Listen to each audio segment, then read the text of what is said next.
means that they can invade these decent hierarchical states and make them liberal democracies. Of course, I say no, they cannot do that for that purpose.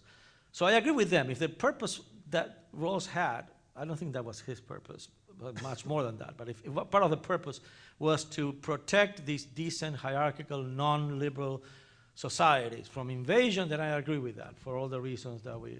So it's kind of a debate that actually I don't think touches upon the debate on humanitarian intervention too much.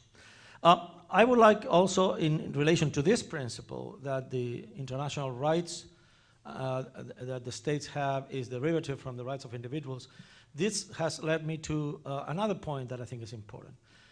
Many people, notably international lawyers, but some philosophers, David Rodin, I think, has that view too, have taken the position that, have made a big, important distinction, a severance, between use of force in self-defense and use of force for humanitarian intervention.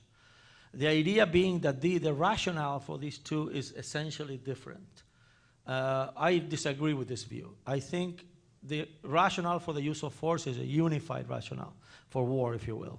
And that is the defense, basically.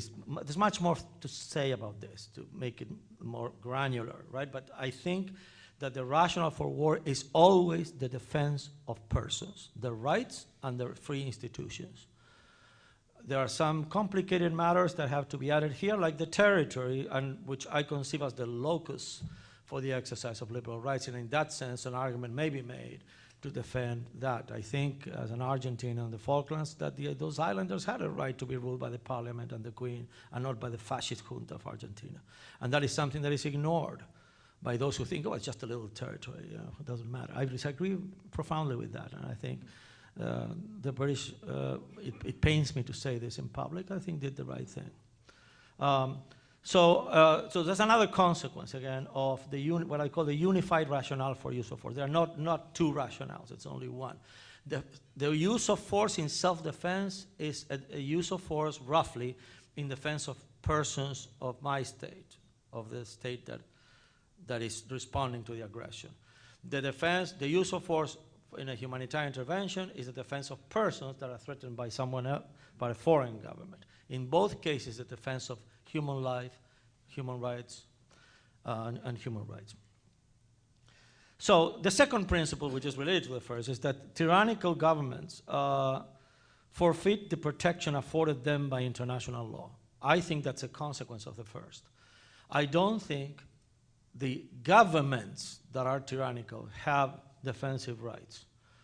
Now, there are lots of issues about things that the governments must do, even tyrannical governments, to defend innocent persons and so forth, that have been covered in the previous panels. So my view, I want to be clear, is not that if a government is tyrannical, then it is open season on that government. That would be gravely mistaken.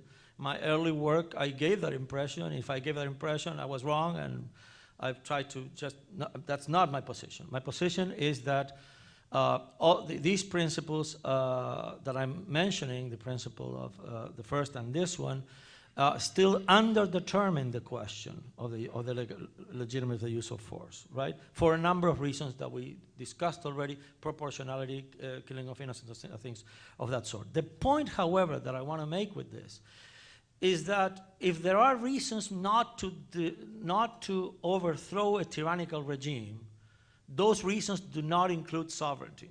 That is the point, okay? So if Gaddafi, if there are reasons why the Western coalition should not overthrow Gaddafi, if there are such reasons, they do not include Libyan sovereignty. That was the purpose of my argument from the beginning. And I understand it's controversial, but that was the purpose. You need more in order to justify force. The third principle is, again, it's very unsystematic, and all of these can be related in kind of complicated ways, is, okay, the fact that rights are universal, all persons have rights, entail certain consequences for foreign policy. Governments have, number one, the obligation to respect human rights at home and abroad, also abroad, the rights of others, of foreigners, although those, as I agree, I concede that this obligation is differential because of the fiduciary duty that the government has towards its own citizens. Second, a softer, much softer, if you will, obligation to promote human rights, respect of human rights globally, to help in whatever way it can be helped internationally, that other governments observe these basic rights. And finally, the permission to rescue victims of tyranny or anarchy, in a way that I want to specify what that is. So this is a permission. This is not an obligation. Obligation is determined whether permission turns into a moral obligation. As you know, in international law, there's only, when there is something, it's only a permission. There's never an obligation. When the Security Council authorizes member states to invade Libya or to take all necessary measures, there's no obligation. The United States, however, are not going. It's just a permission that is given to the members. That's international law. Morally, however, can be freed from international law. Morally, may sometimes be an obligation. I suggest, this is not very original, but I think is that the permission morphs into an obligation when in relation to two factors: the cost of the intervention for the intervener, that is the cost for the country that intervenes, and the moral urgency of the cause. If it's a different thing if it's going to stop genocide, which is very urgent, hundreds of thousands of people are being massacred, to whether we just think it's a bad government and needs to go or something of that sort. The urgency may be lower urgency. So I think this is common sense morality. This is an extension of the principle of beneficence. It is not a mystery, the reason why we should sometimes aid others whose lives are in danger. In relation to this, I want to say one thing that I think it is systematically overlooked, and I think it is just a bias of language itself in a way. The word intervention is already biased because it suggests a busybody. It suggests, yeah, I'm meddling into something that is none of my business, right? The word already, if I were to write on this, I would just reject that word altogether. What about if we regard intervention, take Libya?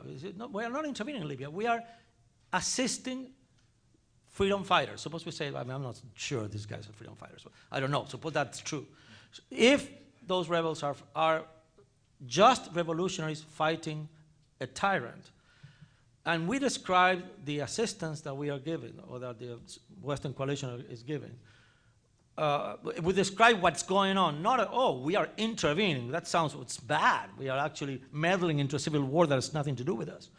But if we describe it instead as an assistance to justified revolutionaries, then it doesn't look as bad. If you think that the people of Libya, the freedom fighters, have a right to use force to get rid of Gaddafi, then I don't think it's that crazy to say that it's justified to aid these just revolutionaries if a number of other conditions are met and so forth. How am I doing? 3 minutes only? Okay. I'm going to hurry up then.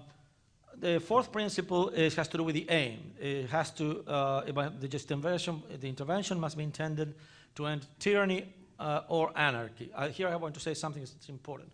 The majority of writers, and the lawyers mostly, they report on the responsibility to protect, put a very high bar. They say it has to be mass murder or genocide. I sympathize with that view, but I don't think it's right. And I think I can give examples, I'm a little bit short of time, where I think I can persuade, I hope, many people that that bar is too high. Suppose that in my own country, Argentina, a new government takes over, a new fascist regime, suspends our civil liberties, start shooting people. There are 100 people a month that are shot, and everybody's being tortured. The secret police is all over the place. And the democratic forces in Argentina ask the Marines, the Americans, please send the Marines.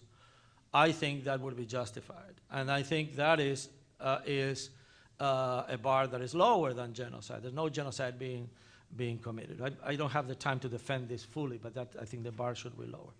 I want to say a couple of things just to close about the question of, I'm skipping on the question of intent, which is important, but I don't have time. The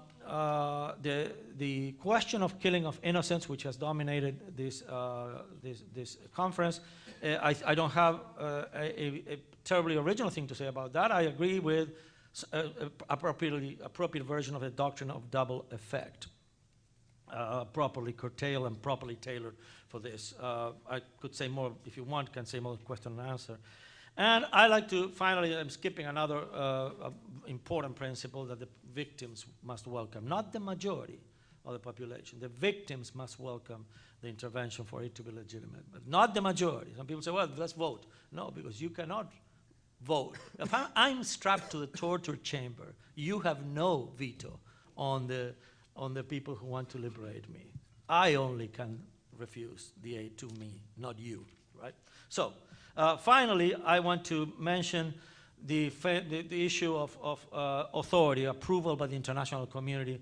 I am skeptical about that. I think that if you press me, I would say preferably humanitarian intervention should receive the approval or support of the community of democratic states, again, not of the United Nations Security Council. I think the United Nations Security Council has a number of infirmities, some of which are well known, that do not make it a very good guardian of human life.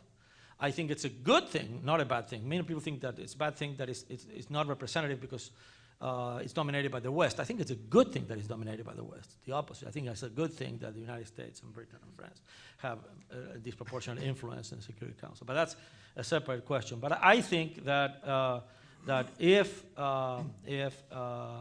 if the urgency is there, I think a liberal democracy can, I want to leave open the possibility that can act alone without authorization. And that puts me apart from of other specialists on the matter. A final thing I would say, the responsibility to protect, I think it has been important politically. It marks some progress, I think, but it's quite imperfect. It's not, I think it's not, doesn't deal with these hard issues well enough, and also in a way it understates the case for humanitarian intervention, because it says that the government failed, a government that commits genocide, what is its problem? Or failed in its responsibility to protect. That's too weak. It's not that it failed, it's like to protect against a tsunami. It actually went and killed people, and that to me makes an important difference. And here I stop. Thank you, Professor.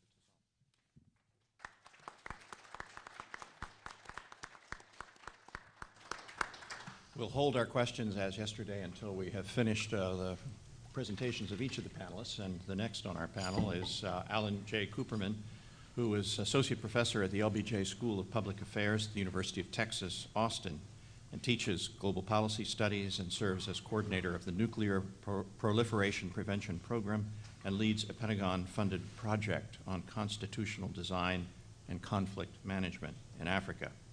He has a chapter on humanitarian intervention in a book published last year called International Politics, Enduring Concepts and Contemporary Issues, and is the author himself of The Limits of Humanitarian Intervention, Genocide in Rwanda, published by Brookings in 2001, and co-editor of Gambling on Humanitarian Intervention, Moral Hazard, Rebellion, and Civil War. His articles have appeared in journals and newspapers, including Foreign Affairs, International Studies Quarterly, and the New York Times. Prior to his academic career, he worked as legislative director to Congressman Charles Schumer and Schumer and legislative assistant to the Speaker of the U.S. House of Representatives, Thomas Foley. He holds a PhD in political science from MIT. Professor Cooperman. Thank you very much. I want to first of all thank Ed and Jacqueline for doing magic so that I could be here. I have to be at a conference this evening in Houston, and that required a lot of logistics. And I'll actually be talking about logistics today, but so I appreciate how hard they are. And I really appreciate the support, the invitation, and being on a list of invitees that's extraordinarily prestigious. So thank you very much. My remarks today draw on my research over the last 15 years or so, and I tried to summarize them in an article in a couple years ago, this one. And so my talk today will be based on that article. And I'm happy to send a copy to anybody who wants it. Just pop me an email. So what I'm talking about today is the responsibility to protect, which, as we've discussed, is sort of the latest iteration of this emerging norm of humanitarian intervention from the 1990s. And there is sort of a common wisdom out there